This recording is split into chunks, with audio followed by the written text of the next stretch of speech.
The man you're looking at is a bald doof. It's not Yep. Lives. Sir, if you're really wanting my photograph, it's at the post office. Can you play the electric Doesn't this guy guitar? look like Ted Nugent? I can play the bones. Why? Would you show us that? Absolutely. I forgot to trace you down last night and get. Did my you polish reward. your shoes today? He always carries M&Ms. Usually.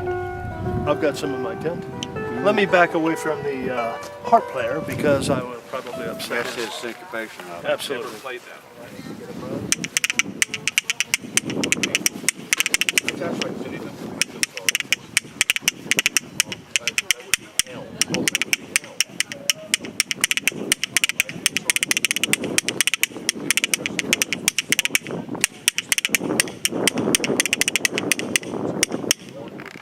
Very good. Thank you. Amen. So what's the moral of this click-clack story? They're primitive musical instruments that was probably carried in a colony, and me being the wood rat scallion that I am would probably carry something to pass time with around the campsite.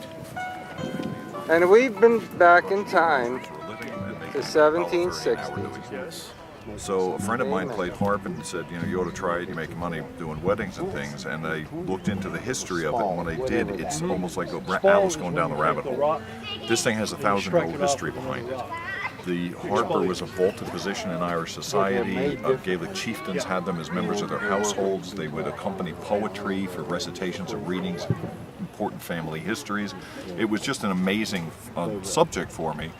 And the more I looked, I found that there was a book that was published in the 1930s by Robert Bruce Armstrong about the history of this type of harp. And in 1792, there was a festival held in Belfast in Northern Ireland that they gathered the last remaining 12 harpers in the country, sat them down for basically a contest, but it really was a political meeting to try to stir up emotions and begin a rebellion. And it did eventually. It wasn't anything to do with the harps, but in 1798 you had the Electric Rebellion. So the more history I looked at it, I wanted to try to get one of the harps, and you can't, I couldn't afford them. They're a fortune. The thing that's unique is that the I sound see you box is have your carved out of a Sunday single best piece. on today. It's not terribly complicated. Not hardly. Working-wise, but Me, but close. I'm trying. These are my work duds. I think this guy was in the Sunday shirt is a Waltons. little nicer than this one. So, I never knew they had blonde hair back in 1760. oh yeah, all color hair, just like today. Just predominantly the people that were wealthy enough wore wigs or they powdered their hair so you wouldn't notice basically what color it was. From